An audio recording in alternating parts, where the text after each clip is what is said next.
I am an experimental voice performer from Puerto Rico.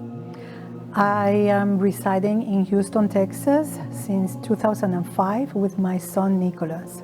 For the past 4 decades, I have embarked on a creative journey in the experimental arts, exploring the limitless possibilities of the human voice.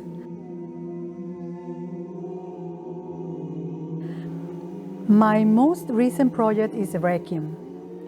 The project RÉQUIEM emerges from the need of Puerto Ricans residing both in the island and in Houston to express the profound sense of loss that our community had suffered for the past decade by political and climate reasons mostly, but also after the pandemic.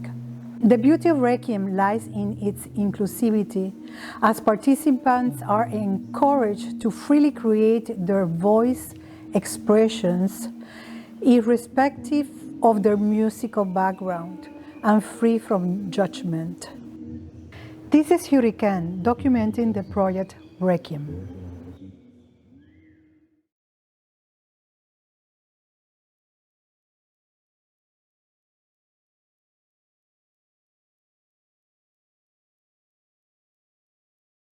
Ritual is very present in RÉQUIEM, and in my opinion, is what connects the most with the audience, at least in the visceral level. I see it as a collective endeavor that transcends the boundaries of time and space, allowing the participants and spectators to enter a liminal zone where ordinary rules and conventions dissolve. My name is Faiza Trini Perry. Most of the people in the community know me as Trini. I am what is called a santera, or as we say in Yoruba language, I am an Olarisha, meaning that I am a priest of the Yoruba deity of Ogun. My background is that I come from a Cuban family, but I grew up on the beautiful Caribbean island of Trinidad and Tobago in the Southern Caribbean. My mother's family actually left Cuba. Well, my mother did. I still have a lot of family that remains in Cuba, and our belief system is actually very heavily rooted in Cuba. We often say that Cuba is the Mecca of the Santeria religion in the West. And then, of course, we have other enclaves like Puerto Rico and also the island of Trinidad and Tobago as well. So therefore, I've been exposed, and I have kind of like a very well-rounded exposure to this Yoruba faith that was carried over by enslaved Yoruba people to the Caribbean. Alrighty, the name of my organization is Ile Orunmila Ogun Nike, and basically what that means, we are the house of Orunmila and Ogun, where they show their grace. Orunmila is one of our deities. He is the deity of our corpus, of what we call the Ifa corpus, and Ogun is what we call an Orisha, which is the Yoruba word for another one of our deities, and I am actually a priestess of Ogun. My husband, he is what they call a babalawo, and these are the priests that practice the Ifa corpus, which is the basis of a lot of what we do. And so hence the Orunmila, Ile Orunmila Ogun Nike. It encompasses all that we do within our organization.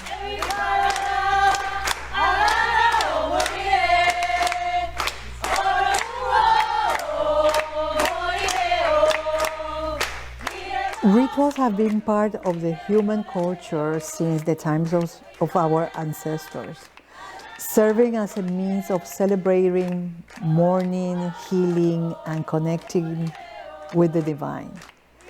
In performance art, the ritual becomes a vehicle for personal and collective transformation, offering a platform to explore themes of identity, spirituality, and social dynamics.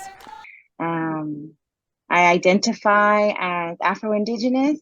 and my family is from Juana Diaz and Ponce, Puerto Rico. So they came from there to New York through the military, and then from New York to Texas. I also am Mexican, and so I have family from San Luis Potosí in Mexico as well. And so I respect both of my lineages and integrate them on my personal path.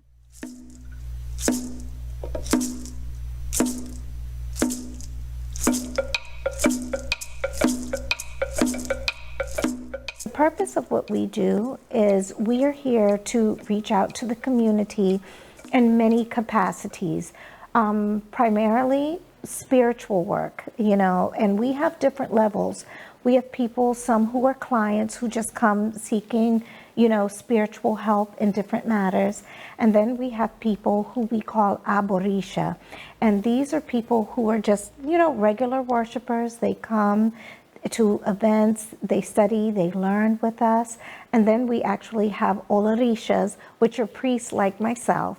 And our focus is elevating our community spiritually and educating people on who we are and what we do, because it is an African-based religion that did come through the Caribbean.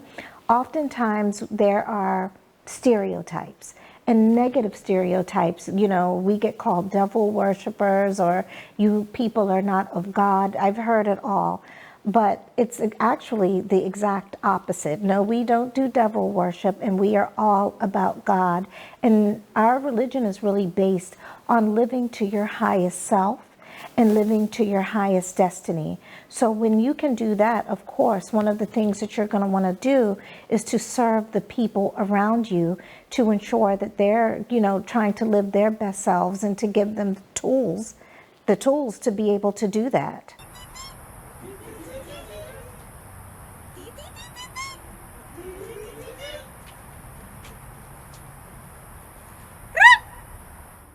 At the moment of creating together the Requiem performance for an audience, we all decided to begin with a silent procession outside the theater, and to have the audience following us toward the stage, as an homage to those who parted during the hurricanes and the pandemic.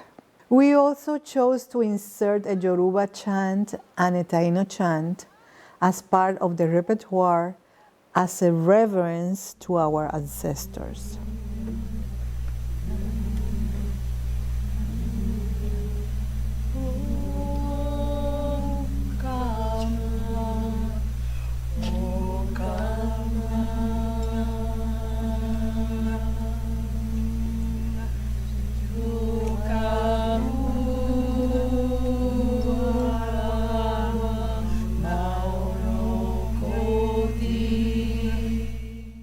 And so the arreito, they had a smaller maguey, right? We didn't want to bring the big, for the big ceremony, but we had a smaller maguey and a smaller mayoacan. They're different sizes. The handcrafted mayoacans that cacique would make with other members of the pueblo could be as long as 6 feet, and very detailed artistic pieces, or as simple as a small log of the tabunuco tree of Puerto Rico, which is what my son carried with him to come and play. And so I shared a few words about reclamation of the Taino indigenous people, specifically the Taino. There's a lot of myths and misunderstandings about the existence of the Taino people, and that's just very common, I think, in conversation. Myths around that we no longer exist, but because we are a part of the diaspora, that is not true, because like seeds, we were planted and transplanted in many different places, and therefore we never cease to exist. It's just about coming back together and finding community to revive in this way. We invited leaders of the three most important religions of Puerto Rico to be part of the event as spiritual supporters in case of somebody from the audience needed to talk with them. From Christianity, we invited Reverend Claudia Olmos from the Unity Church of Houston. From the Santeria tradition, we invited Madrina Trini Gial. And from the Taino people, we invited Tequina Liani Opia.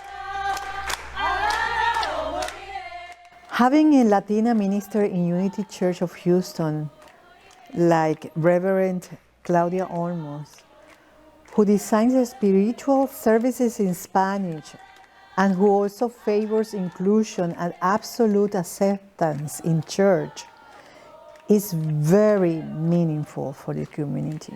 I got a call. I was unaware about Requiem, and I got this call, and I have to say, I've been invited to many things as a priest in the Santeria religion, but I have to say that was one of the most beautiful things that I have had the opportunity to participate in. And the reason I say that is because there was a very artistic element to it, which I absolutely loved, and it addressed the concept of loss, which loss is a part of life. It is something that none of us can avoid. It is part of the life cycle. So I liked how it was put out artistically for the community to tell the story, especially the loss in the Puerto Rican community after the hurricane. But also I liked that we got to interact with the audience, that people were actually able to come up to us, to talk to us. We could explain what it is that we do. Some people asked us simply, to pray for them. When I called Cacique Martin and asked him to travel from Puerto Rico to Houston, he told me that unfortunately he wasn't feeling well since the pandemic. He decided to send Tequina Liani Opia from the Puerto Rican Taino people group in Houston. Cacique Castibaupi Martin, he is a grand ancestor in this moment. And so just as speaking about him and being still in the process of grief, because it was in February of this year, so just a few seasons back. But I was able to connect with Cacique in a way that many hundreds have, and his desire to commit his life to his ancestors, to commit his life to the Taino spirituality, and his dream to create a pueblo that could thrive in today's time through connection of learning the intricates about the Taino traditions, the deities, the ancestral ways, and also, creating still and being a bridge and a connection that made it appealing in a modern sense. Cacique was able to spread lots of education and passion through so much technology. He's got so many YouTube videos out there, 3 CDs or 3 soundtracks, let's say, when they were CDs. And so his presence alone, his being alone as a chosen one, was to come here to gather the people and to revive. And I know and trust in my heart through my own personal relationship and connection and witness that he was most definitely able to fulfill that completely.